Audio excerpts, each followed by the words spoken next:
اسلام گڑھ سمیت آزاد کشمیر بھر میں ہفتے کے روز عید الاضحیٰ انتہائی مذہبی عقیدت و احترام کے ساتھ منائی گئی۔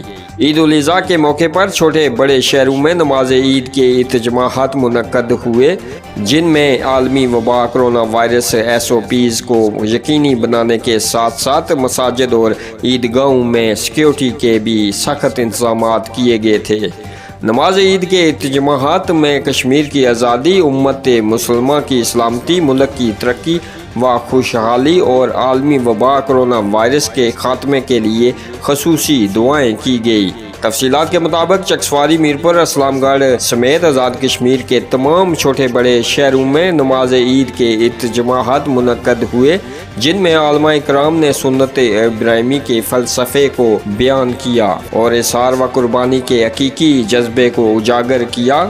نماز عید کی ادائیگی کے بعد امت مسلمہ کی یکجہتی، وطن کی سلامتی اور خوشحالی کے لیے خصوصی دعائیں مانگی گئی۔ نماز کے اجتماعات کے بعد سنت ابراہیمی کی پیروی کرتے ہوئے اللہ کی راہ میں جانوروں کی قربانی کی گئی اور قربانی کا یہ سلسلہ عید کے تیسرے روز تک جاری رہے گا۔ کرونا وائرس کے پیش نظر عیدگاہ اور مساجد میں SOPs کا بھی خیال رکھا گیا۔